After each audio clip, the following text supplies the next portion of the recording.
Yeah. Go ahead. Good evening, everyone. Thanks for coming. This is a nice sort of crowd. I'll be very brief. I just wanted to sort of welcome you to the new season of the Digital Delights and Disturbances series for this semester, fall 2025. I'll let Professor Lopez introduce and speak about TJ Demos, who's going to give us a nice talk tonight. But I also wanted to let you know about what's coming up over the course of the semester. I mean, apart from the Digital Delights series, which I'll give you dates and names, we'll also have a couple more sort of events that the department is sponsoring, and I think you might be interested in. So after tonight, on October 27th, we have Mazen Kerbaj, who's a graphic artist and musician. On November 12th is Elisa Giardini Papa, and on November 20th, Omar Al-Ghazi. They'll be all here in Guarini. Mazen will also be performing at Fanfulla the same night with a local improv trio. So you're all sort of invited, and you can sort of plan ahead on October 27th to sort of come to the talk and then go to the club. The other two events are on October 9th. We have Lucy Sante, which we're doing, if I'm not mistaken, together with the English department. Is that correct, Fritz Lola? Yes. And on November 5th, there will be a talk by the director of the Subjective Editions, which is a sort of collective publishing, mapping kind of project. The talk will be on November 5th, and then there will be one of the sort of semester, regular semester workshops on Friday, November 7th. That's it. That's all I have. So I'm going to leave the space to Professor Lopez. Thank you, Professor Saram. Just a reminder, if you are here for COM 311, there is a sign-in sheet somewhere. Look at the front door, I believe, but make sure you sign in so you get credit for coming. Good evening and welcome, everyone. I hope you like my Bad Brains shirt. I'm allowed to wear it because I saw them. I'm Antonio Lopez, if you don't know me, and I'm from the Department of Communication and Media Studies. We're honored to have Professor TJ Demos, who is a renowned art historian and cultural critic. His work explores the intersection of contemporary art, visual culture, and urgent global issues such as ecology, migration, and politics. He is currently a professor at UC Santa Cruz, where he also serves as the founding director of the Center of Creative Ecologies. We're lucky to catch him. He's on a tour. He's been in South Africa, Venice, and it's great that we were able to get him here. I first came across his work at a very important moment when I was trying to understand how greening media education was really a process of decolonizing media literacy. His crucial books, Decolonizing Nature and Against the Anthropocene, demonstrate how we cannot think about environmentalism or ecology without engaging eco-justice and decolonial struggles. His timely discussion of the Anthropocene contributed to a growing discourse around the meaning of human impacts on the environment and sustainability, helping us to understand that slapping the label of Anthropocene on the title of conferences and journals did more than signal a desire to engage the global ecological emergency, but was in fact reproducing the crisis. This is because the discourse around the Anthropocene, the geological epoch of humans acting as the primary cause of planetary change, was not as simple as this is what humans do, and it was being narrowly defined by folks from the weird, Western educated industrial rich democracies. I'm dyslexic, you have to excuse me for that. Instead, it's a crisis driven by a specific system, capitalism, founded in the modern era of chattel slavery and colonialism. So rather than the Anthropocene being about men will be men, it's human nature, and this is what happens when mess around and find out, I guess. Instead, it's the consequence of actions of a small population who benefit from a system that is driving profound ecological damage. To cite the great Utah Phillips, the earth is not dying, it is being killed, and those who are killing it have names and addresses. Demos' latest work, Radical Futurisms, Ecologies of Collapse, Chronopolitics, and Justice to Come, is just as prescient. Again, I encountered it at a crucial moment when I was trying to unpack the corporate futurism of popular culture like the Black Panther film series. He provided the tools to understand how there's literally a hegemonic struggle and therefore attempting to guide a monolithic future safe for capitalism, while simultaneously engaging in futuricide, that is, actively attacking the aspirations and possibilities for a just future of diverse populations, as we are currently seeing in Gaza, with the Israeli actively destroying a fair and just future for the Palestinian people. Instead, Demos reminds us that radical futurisms, plural with an S, very important, are being dreamed, articulated, and enacted by diverse peoples from all over, with multiple paths and directions that diverge from monolithic and monocultural capitalist futurism. The other thing I want to say, and I'll pass the mic after I'm done, is what distinguishes Demos' work is not only that it amplifies the voice of eco-justice and decolonial perspectives, but he tunes into the very people that are the antenna of our age, artists, who are the pirate radio of emerging futures. In his own way, TJ Demos is a tuning fork that taps into the global resonances that are reshaping the world. With that said, let us warmly welcome TJ Demos, who will tune our own antenna to check in on Gaza's genocide, ecocide, technolibertarianism, warfare, and the seeds of survival. Thanks.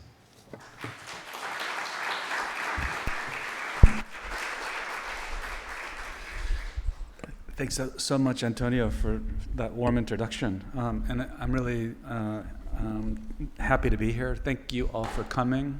I know maybe some of you are here to get class credit, but hopefully this will be interesting and you'll find it engaging. I'd like to thank Professor Donatella Della Rata for inviting me to visit John Cabot, and Antonio Lopez, who's helped organize the event this evening.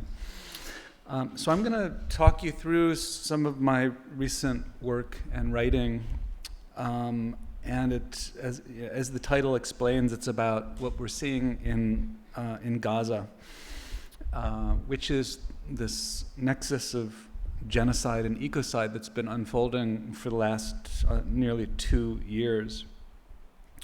And I want to present an analysis of it through the framework of technolibertarianism, which is, I think, not the only logic, but one of the powerful ones at work in what we're witnessing, which is a US-enabled Zionist settler colonial project that has led to unspeakable horrors. And it brings together, it highlights 2 key aspects of libertarianism. First, its ambition to radically reshape the world, including through mass dispossession and violent ethnic cleansing, in the name of freedom. And I'm going to talk about that contradiction in a few minutes. And second, its absolute prioritization of corporate self-interest. So that, as you may know, what has been unfolding, this massive, atrocious destruction, has also been a massively profitable event for corporations that have participated in this and enabled it. So this does pick up on my recent work in thinking about the future as a terrain of struggle, as Antonio mentioned. It reminds me of the claim that Gustavo Petro, the president of Colombia, said not too long ago, that what we're witnessing in Gaza is a rehearsal of the future. And what he was thinking about was what may likely await those who are attempting to escape from conditions of devastation in the global south through forms of climate migration in the near future. That this is building a new paradigm for how to distinguish between lives that are valued and lives that can be disposable. So I want to ask, what does that future look like? And I'm going to ultimately get around to talking about the work of the Palestinian artist Vivienne Sansour, who makes this evident, including through her work and through a recent Instagram post that she made on April 9th, 2024, which is this image. It's a difficult image. It's very shocking and brutal. I'm not gonna share a lot of or any more difficult imagery except for this one. This was something that she posted on Instagram on April 9th, 2024. So last year. As Reuters at the time was reporting that the Israeli Defense Forces, the IDF, or the IOF as some call it, the Israeli Occupation Forces, had reportedly killed some 33,360 Palestinians and wounded 75,993 in Gaza since October 7, 2023. And we know that has this death toll has continued to grow ever since, as it does still today. And I'll talk about the text that goes along with this image and the caption. So what we're looking at here is an Instagram post. It's an image that she didn't take, but she reposted it. It shows close up an image of a boy's hand covered in dust, reaching up from the rubble, which buries him. So this is his dead hand. As he holds a date palm that seems to be miraculously growing out of his hand. And from this image, there's the caption that says, "This image encapsulates what it means to be Palestinian today." And this, I think, makes a lot of sense for Vivienne Sansour to post this image because, as we'll see, as I'll explain, her work deals a lot with plants and Palestinian botany and agriculture in ways that sees people, specifically Palestinians, as seeds. So that she was drawn to this image both as an image of witnessing, of mourning, of death and destruction, of incredible brutality that is just incomprehensible. And at the same time, within that very image, it's the location of life and rebirth and regrowth. And that's something, both the dark aspects of it, the genocidal conditions, the murder, the mass murder of innocents, and the steadfast commitment to continuation, to life, to rebirth, to growth, is coinciding in the same image. And for her, that was really important. Something I talk about in relationship to this image in my more extended research on it is that this brings together a term that I've been drawn to that I find helpful in thinking about what's been going on, and that is the term aestheticide. Aestheticide meaning literally the destruction of aesthetics. If aesthetics means sensibility, how we organize sense-ability, then aestheticide is the destruction of the collective ability to sense the world. And in the longer examination of this work and within the text that I've written about it, I point toward Israel's systematic destruction of journalists, of professors, of museums and curators, of archives, of collections of historical documents throughout Gaza during the last 2 years. So there's been a coordinated and systematic campaign to destroy media that would enable the sharing of Palestinian belonging and transgenerational memory. So there's been an attempt to destroy collective mass sensibility, but it's also failed at the same time. So aestheticide is a aspirational project. It's kind of goes along with the mass killing of genocide and the mass destruction of environments and landscapes that we can call ecocide. But it's also about the destruction of sensibility. And this image speaks to that in the attempted burial of this person, but then the refusal on some level to be buried. So the emergence of Palestinianness, of life, of continuation, and the way it spreads online, on Instagram in this case. So it's a way that we can talk about the experience of mass death is simultaneously under erasure, it's entombed in rubble, it obscures traumatic loss beyond comprehension, it's neutralized and censored by the IOF and by mainstream media in general, and it's also irrepressible.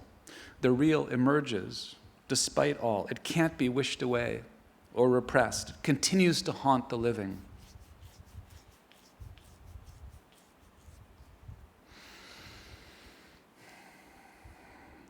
So if this image evokes despair in the face of Israel's relentless genocidal violence, it also embodies a fierce hope, a hope forged in struggle, a kind of undefeated despair. It signals a refusal to surrender futurity, a stance against what we might call climate colonialism. Climate colonialism is another, I think, useful way into talking about what's been happening. I'm borrowing the term from the writer Farhana Sultana, who writes in this essay from a couple years ago, The Unbearable Heaviness of Climate Coloniality. She said, this is how she defines climate coloniality. And I'm proposing this term along with Farhana Sultana as an alternate way to think about climate change or climate breakdown, right? Instead, we could think climate coloniality.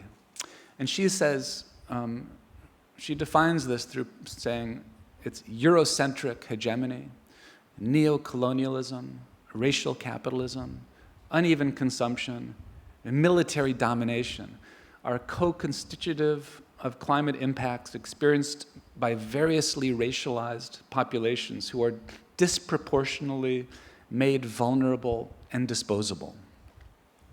So she wasn't thinking explicitly about Gaza, but I think it makes a lot of sense to think about Gaza in relationship to this term climate coloniality.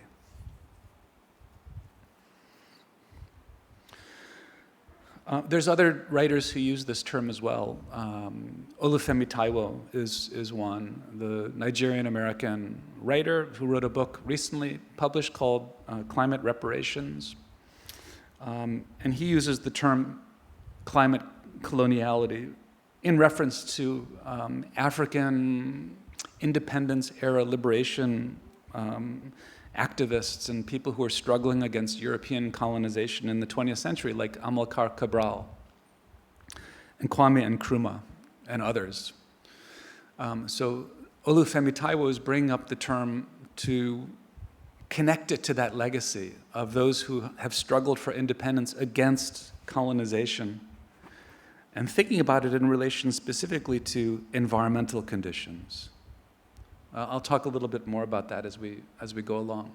So what's behind all this?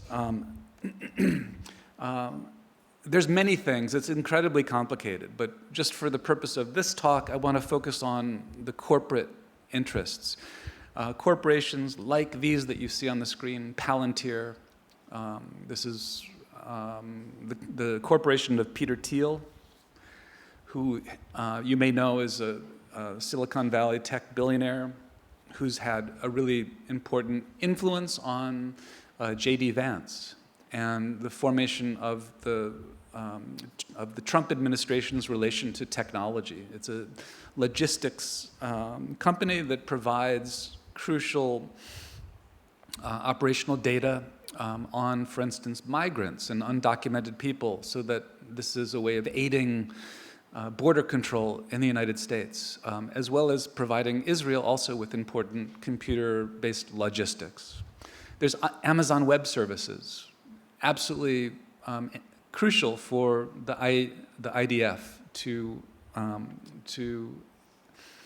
carry on its military assault on Gaza in terms of the data, the massive amounts of data that it's based upon, including surveillance data, facial recognition data, monitoring conditions of every person in Gaza at all time, and saving that data in order to run various kinds of software programs on it to determine who is killable, who may be connected to an organization that would render them killable. So Amazon Web Services are crucial.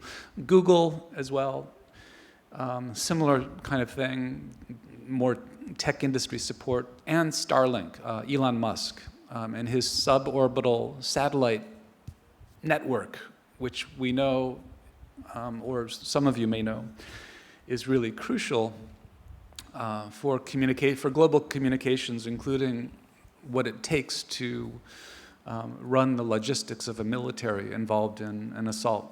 Which, I'm just stepping back for a second, this should shock us all that one person, Elon Musk namely, this billionaire guy, has such immense power that entire states' militaries are reliant on him to okay their access to Starlink communications technology. So when Ukraine wants to protect itself or counterattack Russia, they are in the position where they have to turn to Elon Musk to ask a favor. This is absolutely incredible to think about the amount of power that one person has geopolitically in relationship to the world these days.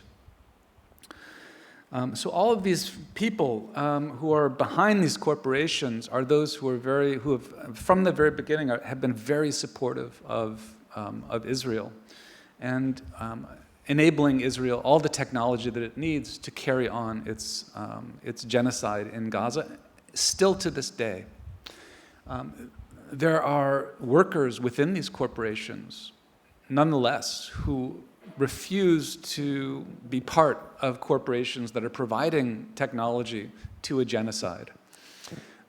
No Azure for apartheid. This is the Microsoft workers that are opposing complicity within this situation. Googlers against genocide. There have been multiple waves of tech workers speaking out, getting arrested, protesting, getting fired from these corporations. So I want to, signal the importance that of the fact that what these corporations are doing is by no means uncontested, right? It continues to be something that many people are against and many people don't want to be a part of, even if that means losing their jobs. Palantir made its relation to Israel very clear from early on. This is October 15th, 2023. They took out a full-page ad in the New York Times. Palantir stands with Israel, and it has done so ever since then.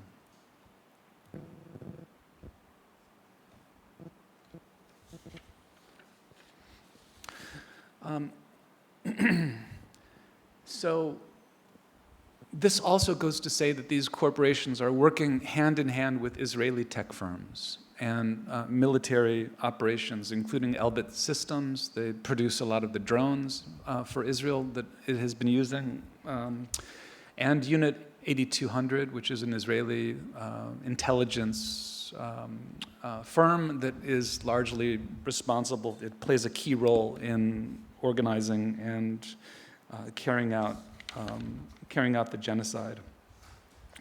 So we could think about this international convergence of technology and militarism as being behind the technolibertarianism that we're seeing unfolding in Gaza right now. So technolibertarianism, there's lots of ways to think about this. The root is libertarianism, which has a relation to liberty or freedom. And this goes back to 20th century, 19th century European philosophies of politics. There's a number of figures that are associated with this that I'll just name. I'm not going to go into this very deeply, but Friedrich Hayek, Ludwig von Mises, Murray Rothbard. These are really important figures still today that people in libertarian think tanks and universities, economics departments, political theory departments resort to and think about a lot in terms of what libertarianism means. And basically, this is a way of considering how to come up with a theory of freedom that is led by market conditions. So it brings neoliberal capitalism together with understandings of the way society is and should be organized. So as you can see in this diagram that I made, some of the terms are crossed out: politics, state, democracy. These are all terms that libertarianism challenges and contests, right? Peter Thiel, again, the CEO of Palantir, famously said about 10 years ago or so that democracy and capitalism are not compatible. Right? This is a fundamental libertarian insight that ultimately democracy, or people engaging in deliberation to determine the course of society and how resources are organized, should no longer be decided by people on their own, just voting or arguing or supporting their interests. Rather, this should be the result of market conditions. The market should provide all of the answers for the way politics ultimately is organized. And ultimately, this makes no room for politics, because ultimately this is a very technocratic and instrumentalized approach to freedom. So freedom comes directly from property. We own property, and that is the basis of our freedom. This immediately gets into contradictions when we factor in the existence of inequality, or the fact that some people are more free in terms of having capacity and resources than other people who we could say are not free because they have no capacity or resources. Right? This is one of the central contradictions of libertarianism. So Israel is famously thinks of itself as a startup nation, really embracing technology. And libertarianism has a strong root within Israeli political theory. And this leads to, again, fundamental contradictions. We could look at the work of Noura Erakat, the Palestinian legal theorist, who wrote a book called Justice for Some, Law and the Question of Palestine, where she argues that Israel, owing to its occupation of Palestine, has created a legal and social and economic system, a political system, in which there are citizens with full rights and then others who are second-class citizens. So the condition of settler colonialism makes apparent the contradictions of libertarianism immediately when you start to think about this. So some of the organizations that help to define Israeli libertarianism are these organizations: the Cato Institute, the Coelet Policy Forum, Ayn Rand Center Israel. Ayn Rand is a crucial figure historically for libertarian thinking. The Tikva Fund. The Trump administration just granted the Tikva Fund a massive $10 million grant It's the biggest grant coming from, I believe it's the NEH that made this grant. It's the biggest grant ever from the NEH to any organization. This just happened a few weeks ago. And the Israel Law and Liberty Forum. These are a number of the organizations that define libertarianism in this context. So these organizations wield the rhetoric of freedom to reject all forms of constraint, like whether it's regulations or whether it's democracy or whatever. Yet paradoxically, this freedom is bound up with Jewish supremacism, expansionist settler colonial rule, and militarized violence directed against non-Jewish people. So the deadly paradox of so-called Israeli objectivism, and this image and this quote is coming from an organization dedicated to thinking about objectivism in the Israeli context. Objectivism is an Ayn Randian term based in her extreme libertarian ideology. An ideology very explicitly that defines itself as one of greed, of individualism, and unregulated capitalism. This is, she was writing this in the mid-20th century, in the moment very much of an anti-communist Cold War politics. But this is still taken up and defended today.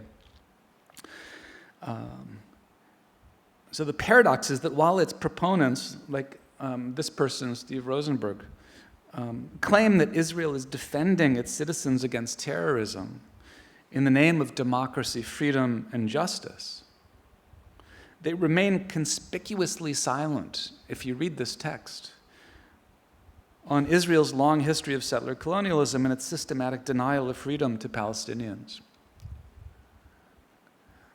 So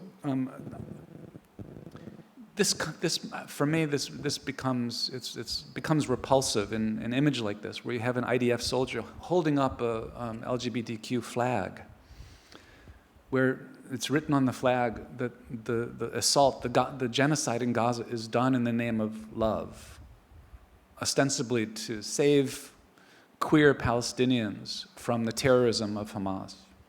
Right? This is the kind of propaganda that has been coming out of the IOF over the last 2 years. So how else can we think about this? Well, another term that people have talked about a lot and talked about very precisely with a lot of historical reference and theorization is fascism. Alberto Toscano, the Italian theorist and historian, published this book a couple years ago, Late Fascism, where he talks about this. And not in specific relation to Gaza, but it's an important resource if any of us are thinking about using this term fascism, because Toscano provides a really important enabling way to think about fascism in the sense that he argues that we should think about it non-analogically. That means if we use the term fascism, there's a tendency to always define fascism against the backdrop of Nazi Germany or Italian fascism, early 20th century Italian fascism. And Toscano argues that that doesn't make any sense because there's many varieties of fascism. Fascism does not need to be, and it should not be defined solely according to the condition of having gas chambers in concentration camps in the way that Nazi Germany organized them.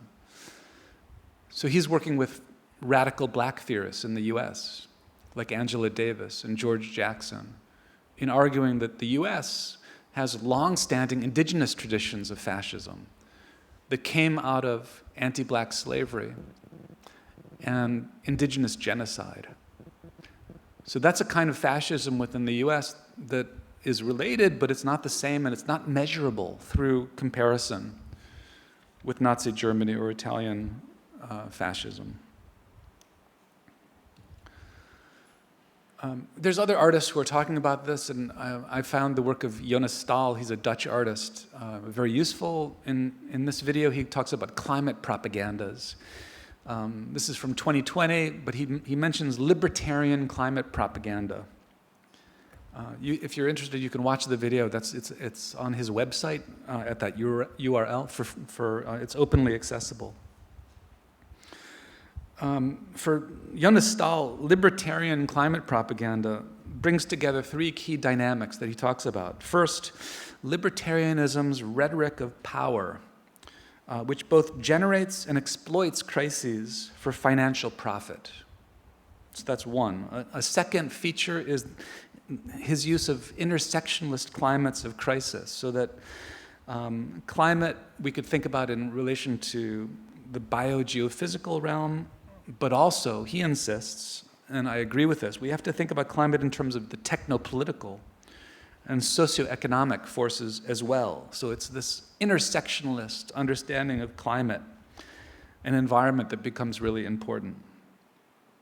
And third, Israel's propaganda machine. So propaganda is a key term for Jonas Stahl. The performance of power and how certain ideas are defended and maintained. So libertarian climate propaganda is a way to think about also what's been happening in relationship to Gaza. So what we've been witnessing then is the genocidal results of technolibertarianism's climate of coloniality as embodied in Israel's scorched earth war of destruction. And what do we know about this war? Well, there's lots of research that's been coming out. Maybe you've been following some of this. First of all, it's a war that is, we could say, it's the world's first techno-genocide, in the sense that it is heavily indebted to the use of AI and machine learning. Yuval Abraham, the Israeli journalist, wrote this one of several essays on this, published in Plus 972 magazine, where he talks about the use of AI as creating a mass assassination factory. So this is using AI to determine targets that are then bombed. Targets based on collating and processing a massive amount of data based on surveillance and facial recognition, pattern of life analysis. Basically, if you think of someone in Gaza living for the last few years and using a cell phone, all of those phone calls are recorded and surveilled and placed in the cloud and then subjected to analysis, right? Networked. Everyone that person spoke to, all of the person's contacts also enters into, all of those people are then surveilled. We're talking about roughly 2 million people with an enormous amount of data that has been generated in order to provide for this ability to strike these people. And striking people with kill ratios, this has been talked about also by Yuval Abraham and others, with kill ratios of sometimes hundreds of people who are ostensibly innocent to one target that's been okayed according to the IOF's strike logic, so that they're willing to take out hundreds of innocent bystanders to kill one alleged Hamas militant. This is historically unprecedented in terms of warfare. It goes against all standards of international law. So maybe that figure of the hand reaching out from the rubble, maybe that child was killed according to the mass assassination factory. Maybe he was bombed with the use of a US-supplied 2,000-pound MK-84 bomb, like the one that you see on the screen here. Right? I'm trying to provide a kind of forensic archaeology of what explains that picture that Vivian Sansour posted. Maybe this program called Lavender that generated the mass assassination factory was instrumental in this child's death. The child that we still don't know who it was, but it's one of thousands of children who were killed, and many of whom are unidentified still today. We know that to generate the technology necessary for this AWS, Amazon Web Services, Palantir, the US National Security Agency, the NSO Group, the Israeli surveillance firm, all of these were involved in it. So we could put together a framework of accountability and responsibility for the death that we see here. Maybe a quadcopter had taken him out, this child posted in the Vivian Censor picture, right? We know that Israel has used a lot of drones. So once it determines targets through the use of AI with minimal human oversight, then maybe a drone was sent in to bomb that target. And maybe a caterpillar bulldozer bulldozed the ground over the body, a US supplied caterpillar. So you can see the extensive corporate complicity within this situation. For Andreas Malm, the Swedish environmentalist, activist, and writer, he wrote an important text about what we've been witnessing here. He says, the destruction of Palestine is the destruction of the earth. In this essay that was published on Verso, and subsequently became a book. And Andreas Malm, in his essay, brings out the fact that Israel has not only targeted people systematically, but has also systematically targeted the environment, like bombed agricultural fields, orchards, olive trees, greenhouses, animals, water sources. In other words, Israel has determinedly and systematically attempted to destroy conditions of Palestinian livability within Gaza. And that's where genocide and ecocide combine. And we could say that really, if it's true that the destruction of Palestine is the destruction of the earth, in that sense, genocide always, in some way, on some level, is always also an ecocide. And ecocide is always, to some degree, also a genocide. These logics coincide. We can talk about a nexus, the genocide-ecocide nexus. And people have done this within genocide and ecocide studies. There's been a lot of research about this. Like someone that I've been reading is Robert Short and some of his work where he's talking about this. Another important term that I find useful is the word genocide or geocide. This is a term of the African-American poet and theorist Fred Moten, who's used this term not explicitly in relationship to Gaza, but more broadly in terms of the necropolitical death worlds that states and militaries set up under conditions of colonial violence. So the N is in parentheses, allowing the word to be read as either the destruction of people or the destruction of the earth, like geocide, the destruction of of planet Earth. So that's a useful way to think about this. Andreas Malm also points out that within the 2 years of the bombing, the use of all the military, the U.S. Basically permanent air bridge, shipping weapons to Israel on a daily basis, as well as some other international countries, especially Germany. This has released massive amounts of emissions that has led to further impacts in terms of climate breakdown and disastrous environmental transformation. So not only have Palestinians in Gaza suffered military assault, but they will continue to suffer this, not only in terms of the destruction of their environment, the toxic afterlives of the war, the chemical afterlives, but also the climate catastrophe that this has contributed to. And we know that also Andreas Malm in that essay brings out the fact that in the last 2 years, Israel has also, simultaneously to carrying out this assault on Gaza, it has for the first time ever become a net exporter of fossil fuels. So it has developed a number of offshore oil and gas reserves in the Mediterranean. Historically, these would have been within Palestinian territory. So this could be considered stolen gas, stolen oil. But Israel, along with other fossil fuel corporations, have exploited these resources. It's about a $4 billion a year industry at this point.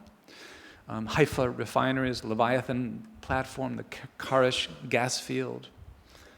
And it's done so in relation, along with the assistance of corporations like BP, British Petroleum, and Chevron. Again, this corporate interlocking responsibility for what we've been seeing. If you look into what Chevron has done globally in terms of its fossil fuel industry, it has for more than 100 years brought together conditions of ecocide, genocide, and corruption. I point you to this global atlas of environmental justice, which check this out. It's a database and online atlas that you can look up for a variety of different environmental crimes, and this is the page for Chevron. It shows you those dots, all the places where Chevron has installations all over the world, including North America, South America, Europe, Africa, Asia, Australia. So this is really like, in these ways, what we're witnessing in Gaza is not at all new. At the same time, we know you're familiar with the kind of political repression that is the dark side of climate propaganda that has gone along with this.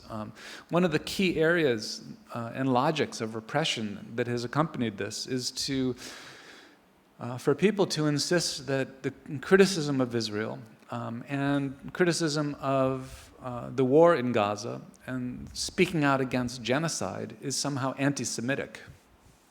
And this is part of a complex and systematic attempt of counterinsurgency to conflate anti-Semitism with anti-Zionism.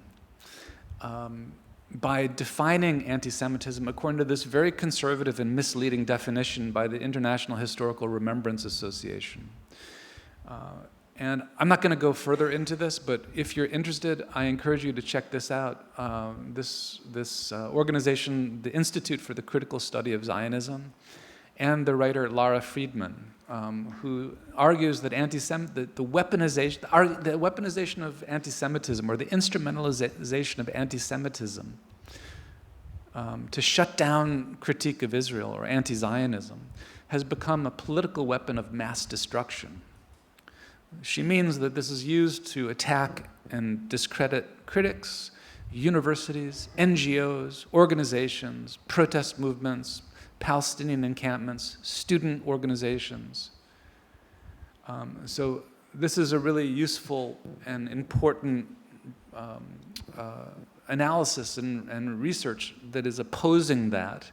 And it's coming importantly from Jewish anti-Zionists, like Lara Friedman and many others, if not now, Jewish Voice for Peace, many other organizations, Jewish Currents, who are trying to articulate what a current Jewish anti-Zionism politics looks like in the name of justice and in the name of Palestinian solidarity and anti-genocide, what that would be.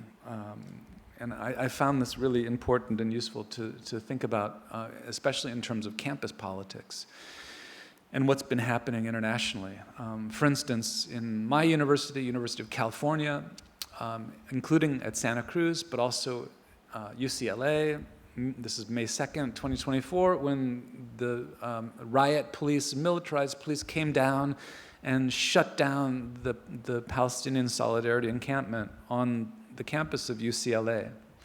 Part of the reason why this could be justified was by instrumentalizing that accusation of anti-Semitism.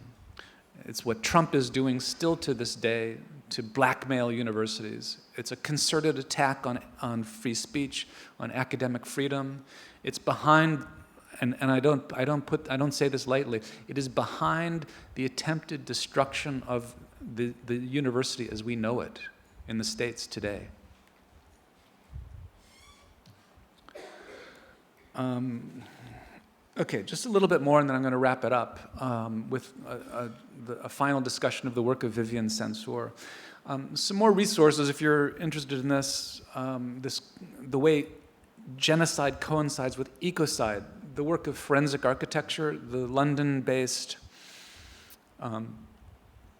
human rights and environmental justice research organization has been really important for me and for many people. They've done studies like this, No Traces of Life, Israel's Ecocide in Gaza, 2023 to 2024. This is just a shot of the website that has extensive analysis and graphs and data and maps. But forensic architecture, led by A.L. Weitzman, who is Israeli, a Jewish Israeli researcher, they say the destruction of agricultural land and infrastructure in Gaza is a deliberate act of ecocide and a critical dimension of Israel's genocidal campaign.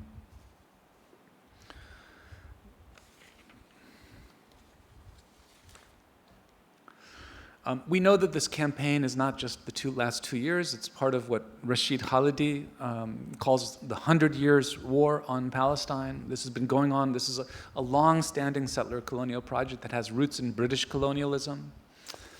Andreas Malm brings this out. Rashid Khalidi, in this book and other books of his, provides really important analysis of this.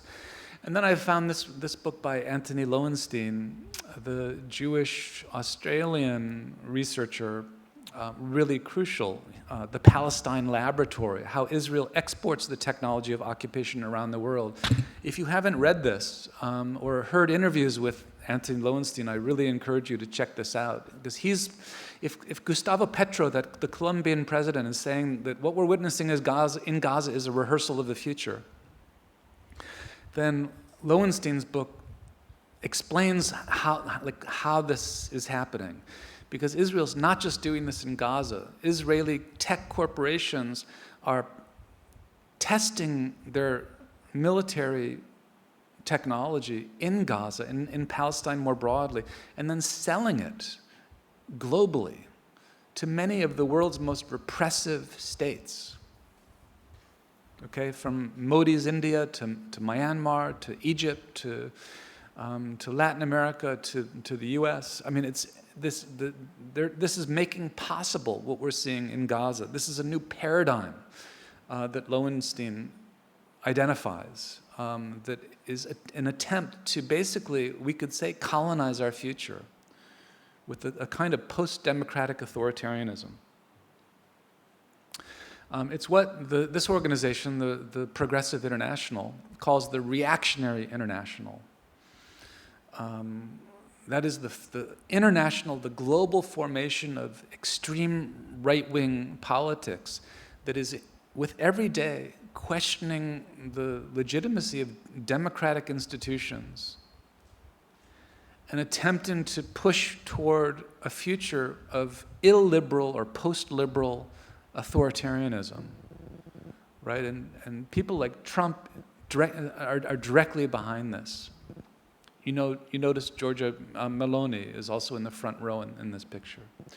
Many other people. So this is an international reactionary formation. Okay, so back to this post by Vivian Censor. So I mentioned she's reposting this image. It was first posted by Dr. Ahmed Moghrabi on March 10th in 2024, who called it a miraculous martyrdom because of the coincidence of death and life in this image. It was then reposted by someone else, Fadi Karan, a few days later, who wrote, "This young man lost his life in an airstrike, holding a date in his hand. Weeks later, they found him beneath the rubble. The seed of the date had sprouted amidst the inferno and destruction that caused his death. Such is the case with Palestinian society. We are immersed in death, yet we pulse valiantly with life." Vivian Censor reposted it. I mentioned it's not surprising. It's really appropriate that someone like her would repost it because her work as I mentioned, is dedicated to food, to plants, to agriculture, to growth, to seeing people as seeds. And she's known for a couple of her projects that have been organized in the West Bank. The Palestinian Heirloom Seed Library, which you see on the left, and the Traveling Kitchen, which she has organized since about 2014 on the right. So the Palestinian Heirloom Seed Library, she's basically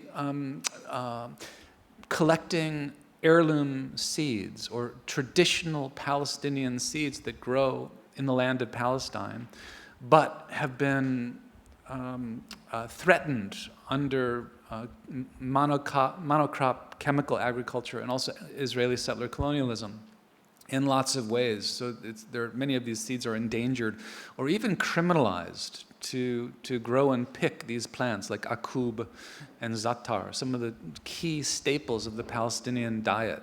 So Vivian Censeur has a kind of seed library where she collects Palestinian heirloom traditional seeds and then shares them with Palestinian farmers across the West Bank and wherever she can, also internationally with organizations of people who are willing to grow these seeds even if they're not Palestinians. All over the world she does this. So this is part of her heirloom seed library. And then she grows these foods, some of which are shared within her traveling kitchen. So she organizes meals. Food becomes an artwork for her, but also a social gathering, also a form of resistance and refusal of conditions of settler colonialism and genocide. So people get together, they eat Palestinian foods grown from Palestinian heirloom seeds, and they talk about Palestine, they talk about their origin stories, they talk about belonging to an identity that is under threat, under systematic erasure and elimination for the last 100 years.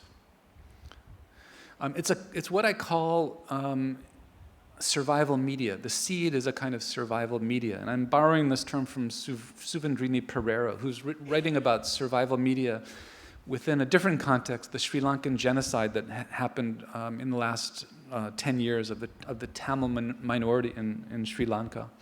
But it's, I think, a useful term.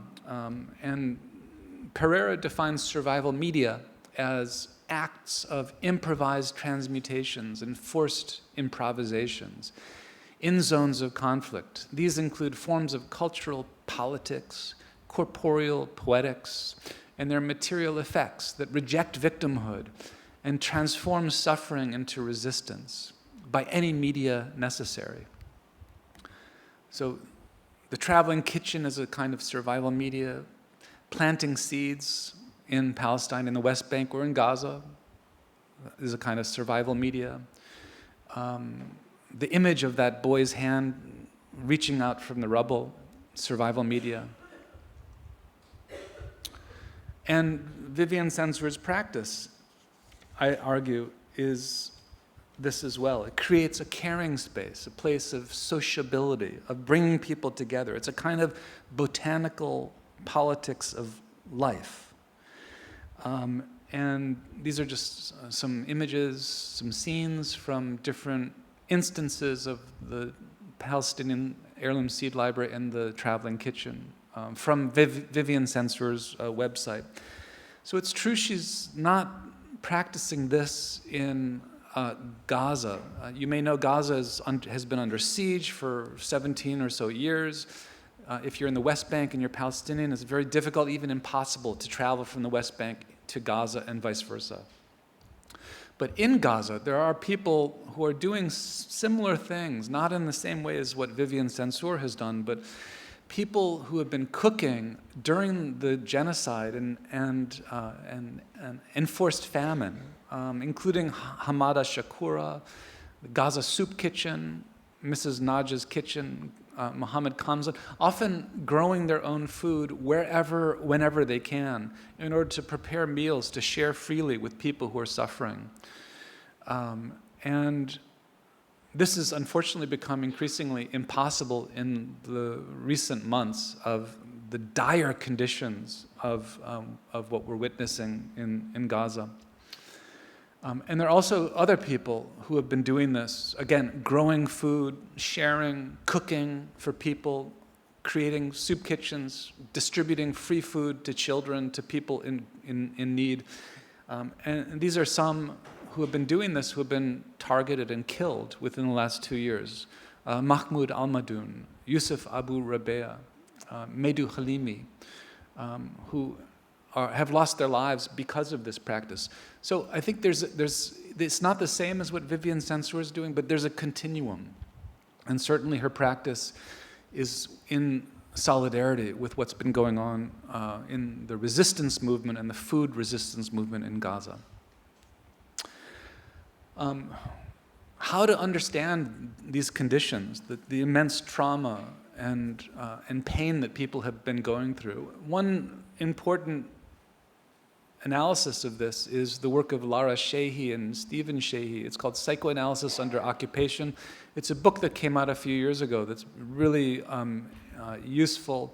And they try to develop what they call a methodology of the oppressed, to stress forms of repair work that wields emotional, symbolic, and somatic tools to create what they call counter-technologies of liberation, including at the psychophysical level, that enable the oppressed, in this case Palestinians, to reclaim agency through embodied collective practices of healing and resistance, to decolonize the imagination, to refuse to die.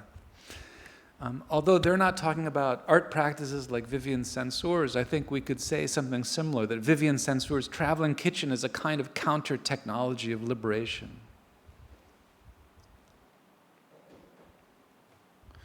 So lastly, the text that Vivienne Sansour added to this image, she said, I'm just going to quote a part of it. She said, amid a million heartbreaks and 100 million goodbyes, we bring our plants, we try to speak to them, and we teach our children as much as we can the language of seeds, the language of trees, so that if and when they survive, they will know how to plant shade for those who will come after them.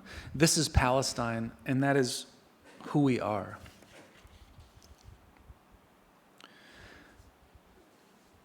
So I think I'll stop there, and if you have questions, I'm happy to answer them and to engage in some discussion. So thank you very much.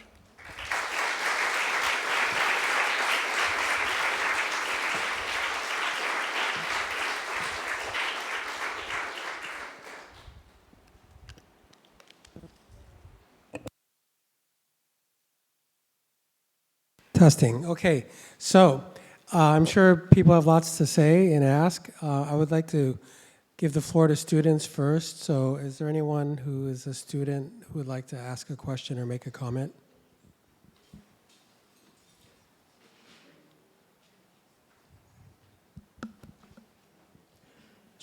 Hello, I'm Sufyan. Allow me a moment to consolidate my thoughts.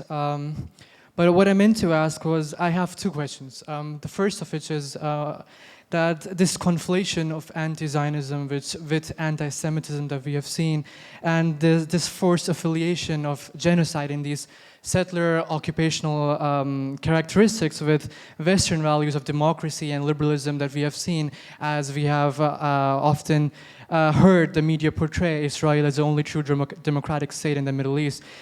I mean, these values, this conflation has just like spread huge amounts of hate.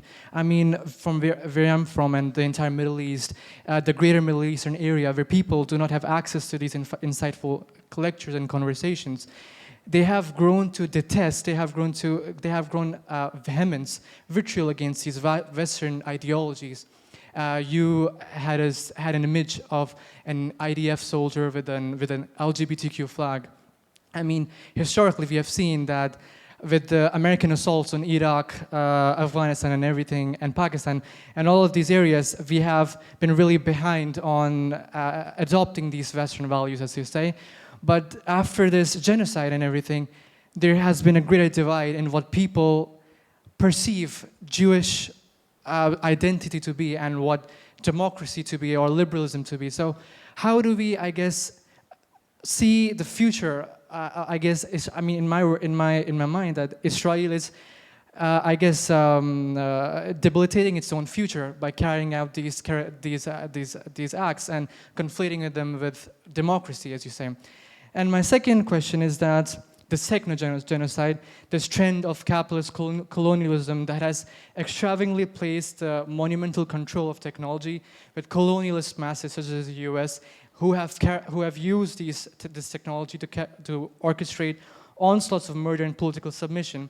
How do we, as students whose life is so entrenched in with technology, basically, navigate this impossible situation, and this precedence that Israel has set on the global stage of what politics means, what international community should look like.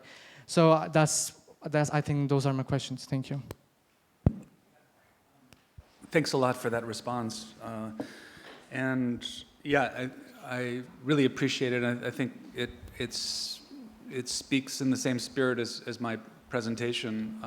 Basically, in terms of the first point and question or comment, I entirely agree. Like this is what I'm arguing and leading up to, which is I didn't really spell that out in this presentation tonight, but basically what we're seeing increasingly are people questioning the foundations of European and American liberal modernity, and saying, this is an important last 2 years, but it's not new, right? It goes back and allows us to see maybe in ways that become ever more meaningful, just the incredible violence of genocide that has accompanied the formation of European American modernity for 500 years. So in terms of the question, what can we do, the same kind of voices that are insisting on that articulation are arguing, well, we can't return to those institutions and those values because they're completely bankrupt. In other words, and a little more strategically, like if some of us here, or all of us hopefully, are afraid of fascism, we can't defend against fascism by returning to liberalism, European liberalism, because that prepared the way for fascism, and it's based in enormous and violent contradictions. So where does that leave us? Well, we have to, completely rethink things. There's just no other answer, and that doesn't mean that it's simple at all. It's like it's monumentally complex and difficult. I'd like, in terms of my own thinking about this, I like the work of Olufemi Taiwo. I mentioned him in the talk. His book called Climate Reparations is making a similar case, that we have to think about reparations for hundreds of years of violence and genocide and displacement and all the rest, as a kind of world-building project. He says if slavery and genocide built the world as we know it, then we have to think on equally expansive terms in terms of how to remake the world. So that's what we're faced with today. I think, how do we do that? How do we begin to think together and remake the world? Now, we're just returning to your first point. I think you raised some really important things, and it reminds me a little bit of, maybe you know the writer Mohammed El-Kurd, the Palestinian activist and writer, and he articulates this anger very powerfully. He says, look, when the IDF is carving Jewish stars onto the foreheads of Palestinians, it's very difficult to separate anti-Semitism from anti-Zionism, right? Because Palestinians see that it's Jewish people who are doing this. That's how they're seeing it, right? Of course, the more crucial, important, and significant analysis to differentiate between Israel as a war machine and Jewish people, right? It's not ultimately Jewish people. I understand what Mohammed El-Kurd is arguing, for sure, and the anger, and I understand how this genocide is not making the world safe for Jews. It's massively producing anti-Semitism, right? But I think it's really like the antidote to all of this is to think along with and in solidarity, I think, with Jewish anti-Zionists, like Jewish people themselves who are extremely critical and who are rejecting the Israeli project and its settler colonialism and its exterminationist basis. So we need to form new kinds of solidarities across those differences so that we don't succumb to real, dangerous, and divisive forms of racism. The world is making it very hard to do that, and I think this is part of the strategy, to divide us in all sorts of ways. But that is, I think that's the project. We need to engage in new forms of politics as part of a world-building project that is committed to anti-racism and anti-imperialism.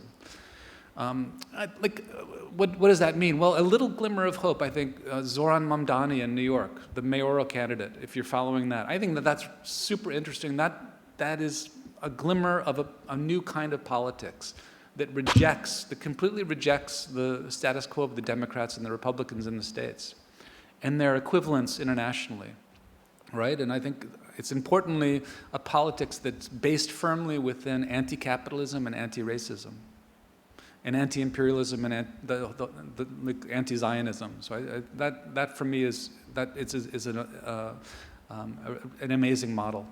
Sorry, I'll stop there. Any other students want to speak?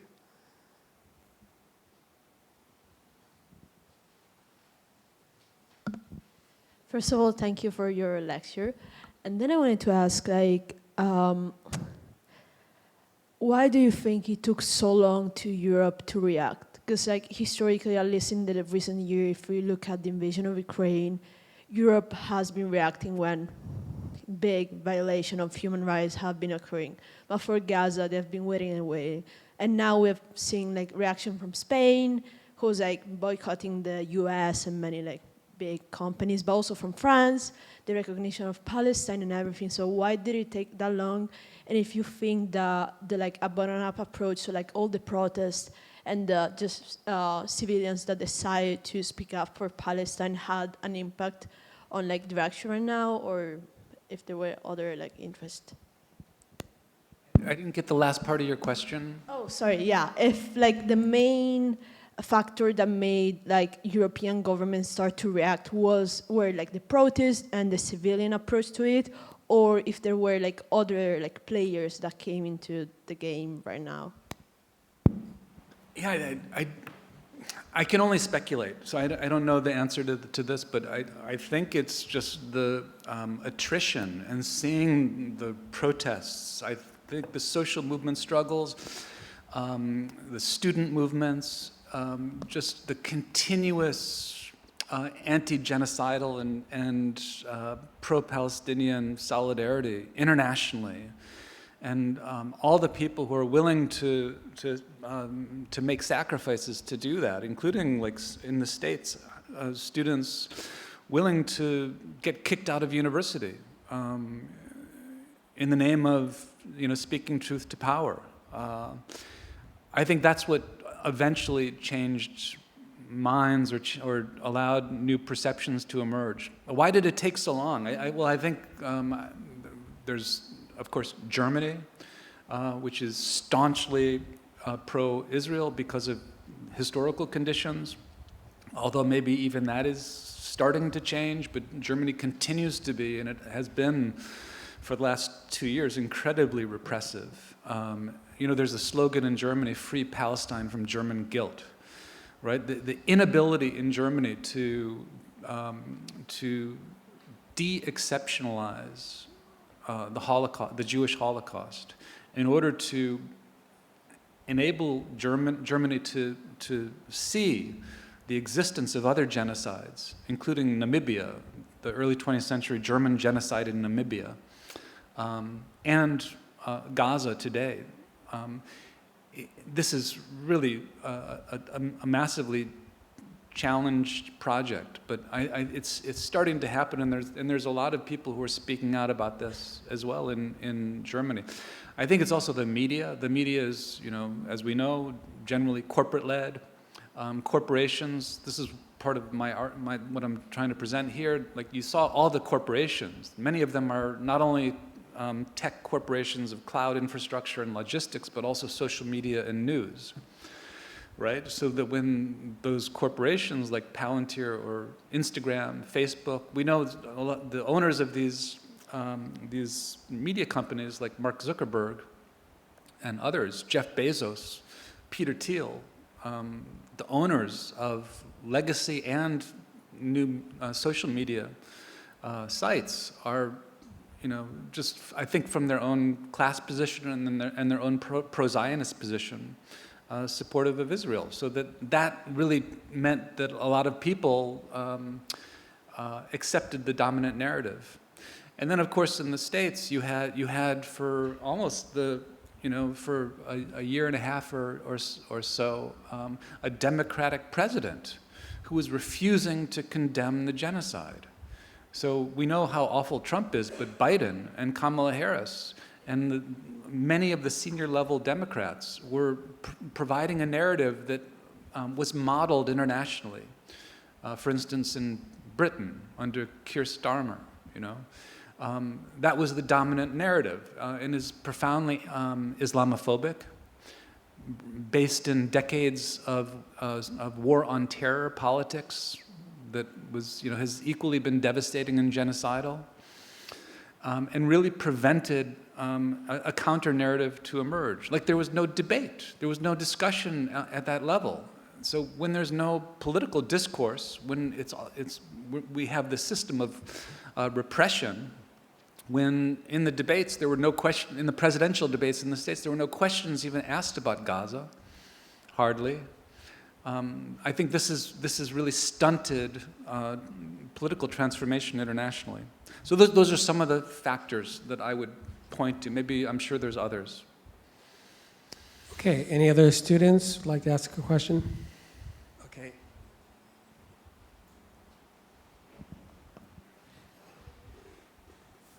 I want to say thank you again for this lecture. I want to add on to your question. Don't you think there's a role in the differences in religion between Ukraine and Palestine? Like when you think of a Ukrainian, you think of a blonde, Christian, white person. And then when you think of a Palestinian, it's a brown, Muslim person. And over the last 20 years, since 9/11, since both the Obama administration and the following administrations, whether Democratic, whether the Republican, the bombing of Middle East, don't you think that there's such a big correlation between the differences in religion and how the media has viewed these different wars or genocides? If you think back like 5 years ago during COVID, every single person had Ukraine flags up in their bio. Every single person talked about Ukraine. But when it came to Palestine, it was a completely different aspect. No, there's, as you said, the companies had a complete different reaction. Thank you. Yeah, thank you for that, pointing that out. It's a really crucial point, and I agree. And it also reminds me that part of what has maybe motivated this Islamophobia and this tendency to support Israel and that narrative is because it also provides a larger argument for international governments to target migration. So it's part of a broader strategy, I think, that's been exploited by the Trump administration, but has long been also infused European right-wing politics is Islamophobic, anti-migrant xenophobia, which is racist and serves the interests of the right in many ways and helps develop the securitization and militarization of borders. So what's been happening in the last 2 years in a certain way has also been an enabling geopolitical formation to serve the interests of European Islamophobia and anti-migration in order to gain political leverage within electoral politics in Europe. So that's, these things are deeply connected. And yes, it's based on some fundamental visual conditions of racism and the way these conflicts are represented and whose lives matter, whose lives are disposable. So as we were talking before, we have this kind of new vectorless class with these giant companies such as Palantir, BlackRock, Meta, Starlink, all these things. And we know they profit directly both off of the war and off of the extraction of resources and data from the area. So how do you suggest we kind of resist these companies that control every single aspect of our lives? I don't know. I don't know what we should do. I mean, I mentioned the work of Jonas Staal, that Dutch artist. He has a larger project. It's like activist, but also speculative. It's called Let's Own Facebook. He's making the argument, along with others, that these media and more, these companies, these tech companies, have become a kind of, they become so important to every aspect of our lives, and like most people's lives, internationally, globally, that they're kind of like on the same level as like water or electricity. In other words, public utilities. These tech corporations should be public utilities. They should be owned by people, for the people. So Jonas Stahl's project, Let's Own Facebook, is an argument that is trying to open up that horizon politically and suggests that, especially also given the fact that these corporations are owned by like these individual billionaires, but actually the people who run them and who provide the data is like us. We freely provide data from our unpaid labor that allows these corporations to develop. So he's also making that argument that not only should they be nationalized or worker-owned, right, but there's real reasons in terms of labor for why that should happen. So I think that's really important and interesting. That's kind of a grand, very speculative, artistic project. There are people working within political organizations who are trying to forward a project of labor militancy that could lead toward worker-owned corporations, or it's akin to nationalizing, but not nationalizing, but making these corporations worker-owned. So there's organizations that are invested in that project, like for instance, the same organization that Zoran Mamdani in New York is part of, the Democratic Socialists of America, have a whole tech project where they're attempting to make inroads into labor organizing within tech corporations, ultimately with the project of changing the ownership paradigm. I'm saying this because I don't think regulation will help. I don't think we can trust fossil fuel corporations to regulate themselves to save us. I don't think we can trust social media or tech, Silicon Valley type corporations to regulate themselves, like in the name of ethical media, to save us either. I just don't think that will work. People are going to always be motivated and use these platforms to make money. That's what they're fundamentally for, nothing else. They're not incentivized for anything else other than to get us addicted, to hack our biology and get us addicted to these platforms so that we depend on them and are completely absorbed within them every moment of our lives, and even into our dream worlds as well. So I think somehow we have to question this, challenge it, reject it, and change the material conditions in which they operate. I do, lastly, I'll add, like, I do know of some indigenous struggles against fossil fuel expansion in Canada, for instance, who are rejecting the use of media, at least in terms of cell phones and social networks, social media networks, because they realize that these can be surveilled. They're an instrument of surveillance. So for their movements, they're just not using phones anymore, because it makes them vulnerable to state and corporate surveillance. So that could be another way of thinking about this. I'm sure there's tons more here. I don't know what else to say other than I agree that it's an imperative question for us to be asking, especially as we see how all of this has changed. Like if TikTok was an important factor within younger generations' critical relation to Israel and what's happening in Gaza, then I think it's important to note how TikTok is currently being negotiated for sale to one of like a staunch Israeli supporter, and that could completely transform the platform.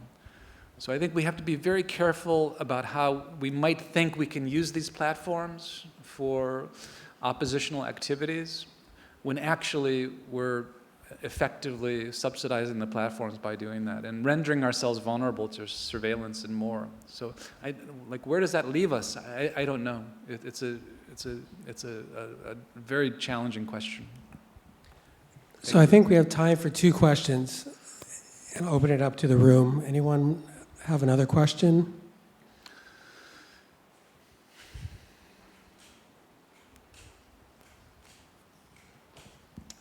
Hello. Hi. Thank you for coming and for giving the lecture. I think my question is more about research. I think as students that have engaged with, academics and writers and people that have been studying this for a long time and have claimed that this has been happening for a long time, it's hard to find our place and find the contribution that we can give in this conversation, since it's very overwhelming at times and it tackles almost every front of our lives. And it's also hard to point at the direct influence that these, conflicts that seem so far away for some people have on our countries and our, the future of our types of warfare and the types of governments or institutions that we'll have to fight in the future. So what do you think could be an approach that students have to research, or what, how to do research in the future? Yeah, it's the challenge is how to continue to engage in critical research that takes on ultimately political positions that are being challenged and repressed by dominant power structures. So how do we continue to do that and also think about livelihood and pragmatic aspects of how to live in a world of growing precarity and inequality and dwindling resources as they're being absorbed by the wealthy, right? Again, this is another question I think that's crucial for us all to think about. I don't have the answers for this. I think we have to think collectively within organizations about what this means and what we should be doing. But your question reminds me that something that I should have said earlier was that all these resources that are going to support this genocide, billions and billions of dollars, are billions and billions of dollars that are being taken away from us. And here I'm saying us in a generous sense of people whose corporations these come from. So like in Europe and in the US. Like when we have housing unaffordability, when we have lack of social services, when we have houseless people without any resources, when we have education becoming more and more unaffordable, when we can't afford our food, when we have to choose between eating and paying the rent, when we're going into debt, right? When universities increasingly are becoming engines for the mass production of debt. A reason for this is because all that money and resources is going into genocide and militarism. And so how do we challenge that? How do we operate within a world of profound contradictions, where getting a job and having a life in the future it can mean a certain element of complicity, right? How do we deal with that situation? I don't know. For me, the way this enters, I work at the University of California. The University of California has a pension scheme, right? They use corporations like BlackRock and Vanguard to invest funds that can pay people like me in the future for a career teaching. And those funds are managed by these asset firms, these asset management firms like BlackRock that are investing in weapons, private prisons, militarism, genocide. So that means my daily activity, I'm teaching students and teaching critical classes in how to think about the world, visual culture, decolonization, anti-capitalism, while the material conditions of my own, position and career are funding the conditions of oppression and violence to a massive degree. So there's no easy answer to that. I mean, I could just quit, but then where would that leave me? What would I do?